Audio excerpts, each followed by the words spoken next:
20 years, $8 trillion. Over 7,000 American soldiers in coffins, and it all came undone in 72 hours. Iranian-backed forces are now sitting on the outskirts of Baghdad. American helicopters are pulling staff out of the embassy as we speak. And the man who predicted every bit of this, Colonel Douglas Macgregor, just said the words "nobody in Washington wanted to hear out loud." It's over. That's it. That's the whole sentence. And tonight I'm going to show you exactly what over means for America, for Israel, and yeah, mate, for your mortgage too. Look, I know what you're thinking. Another Middle East story. Another bloke yelling about oil. Why should you care sitting in Brisbane or Perth or out west of Parramatta? Here's why. Last Friday, the ASX got smashed for $50 billion in a single session. 50 billion? Gone. Petrol's now sitting above $2.10 a litre. Diesel's cracked $3 in some regional. Servos. Treasury came out on the 12th of May and admitted what your wallet already knew. Australia is on the cusp of recession, and inflation could blow past 7% if this thing keeps going. So when I tell you America just lost its 20-year bet in the Middle East, I'm not telling you a foreign story. I'm telling you why your grocery bill went up $40 last week. I'm telling you why the Reserve Bank just paused that rate cut you were counting on. This isn't news from over there. This is news from your bank account, right? Let's rewind. 28th of February, 2026. The United States and Israel launched a coordinated strike package on Iranian nuclear facilities. Big show. B-2 bombers, bunker busters, Netanyahu on TV declaring victory before the smoke had even cleared. The plan was simple. Decapitate Iran's nuclear program, roll the regime, reshape the region. Same script they've been running since 2003. Same script that turned Iraq into a Iranian-influenced state, by the way. But never mind, we'll get to that. Then on the 24th of March, Iran answered, and it wasn't the answer the Pentagon brief said it would be. Waves of ballistic missiles slammed into Tel Aviv. David Sling, Israel's mid-tier interception system, failed to stop. Ballistic missiles that hit Dimona and Arad in the south, confirmed by the IDF themselves. 3,500 Israelis evacuated. Nearly 11,000 damage claims filed. Netanyahu called the lack of mass casualties a miracle, which is a funny word to use when your air defense just got shredded. On the 8th of April, Trump brokered a ceasefire. Macgregor called it life support, because by then, Iran wasn't not the one running out of options. America was. The Pentagon had reportedly burned through its Patriot interceptor stockpile faster than it could be replaced. $18 billion spent. $200 billion more requested. For what? For a ceasefire that everyone knew wouldn't hold. Then came the part nobody saw coming. Early May, Saudi Arabia. Yeah, America's ally covertly struck Iranian-linked targets, and then, days later, publicly vetoed America's own peace framework called Project Freedom. Mohammed bin Salman walked into a room of U.S. diplomats and said no to the country that's been arming him for 50 years. Iran is now reportedly collecting transit tolls from ships passing through the Strait of Hormuz, and they're charging in Chinese yuan, not U.S. dollars.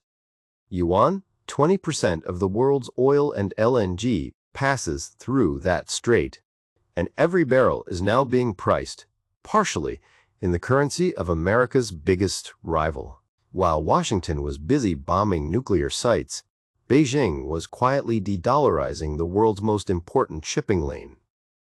That's not a tactical defeat. That's a strategic earthquake. By the 8th of May, the ASX got hammered.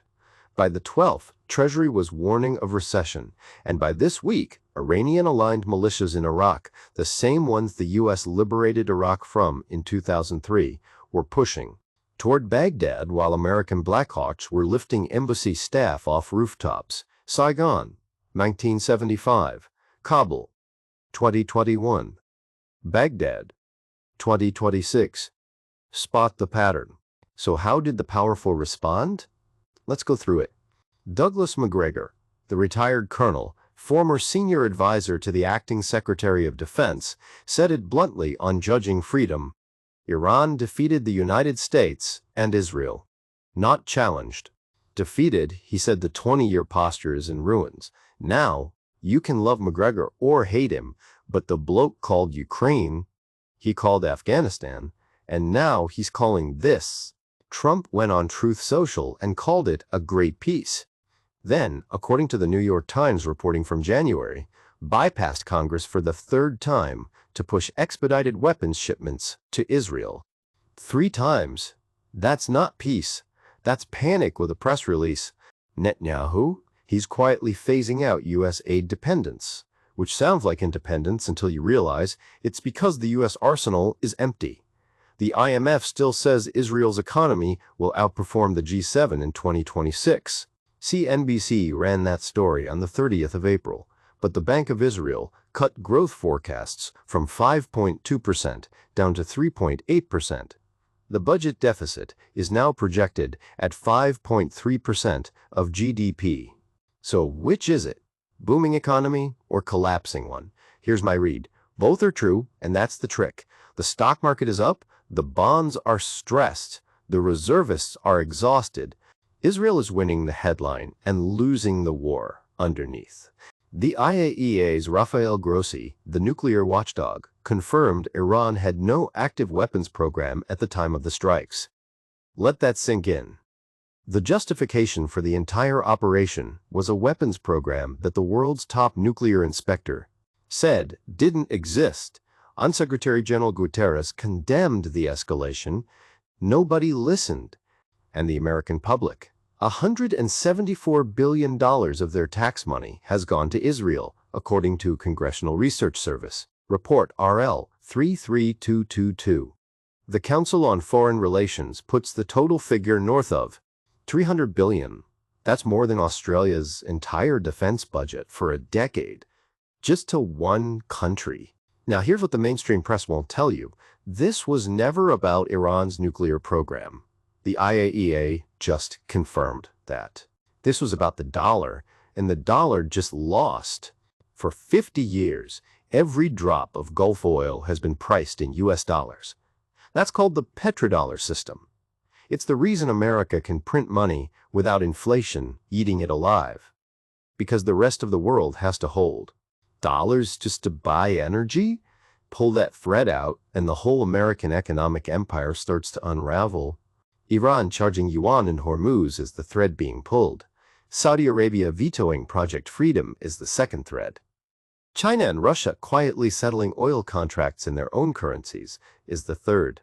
America didn't lose a war in the Middle East. America lost a monetary system. And most people watching the news still think it's about religion or terrorism or nukes. Follow the money. Lockheed Martin, Raytheon, Northrop Grumman, the U.S. defense primes just landed massive replenishment contracts. Their share prices are at record highs. Australian LNG producers Woodside Santos are pocketing a windfall. The government's expecting an extra $1.6 billion in petroleum resource rent tax alone. ASX, uranium, and lithium stocks are flying because everyone now knows fossil fuel supply chains are a national security risk. Somebody is always getting rich from these wars. It's just never you. My prediction, based on the data, prediction markets are pricing Netanyahu being out of office by the end of 2026 at around 52%. The Saudi-US alliance, in its current form, is finished. The dollar's role as the sole reserve currency is now actively, measurably eroding. Not theoretically, not eventually. Now, and the United States will spend the next 18 months pretending none of this happened, because admitting it costs elections. So what does this mean for us here in Australia? First, your petrol is not coming back down, not soon. Every time someone in Tehran sneezes, the Singapore refining benchmark spikes, and you pay for it at the United on the corner. Second, your mortgage. The RBA was meant to be cutting rates this year. That path is now compromised. Imported inflation through fuel and fertilizer is feeding straight into the CPI. If you were banking on relief, you might be waiting longer than your fixed-rate cliff will allow. Third, your super. The ASX $50 billion wipeout. That was your balanced fund. Check your statement. The energy and defense exposure helped a little. The financials got hammered. Fourth, AUKUS.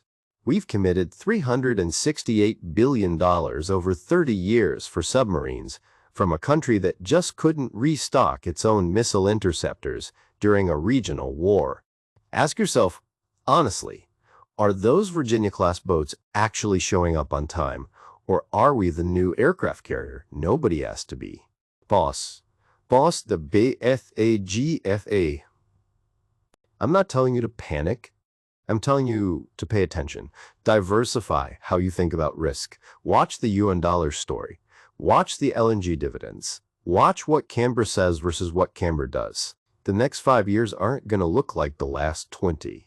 Here's the line I want you to remember. Empires don't collapse in headlines. They collapse in quiet decisions made in faraway capitals while the people back home are watching the footy.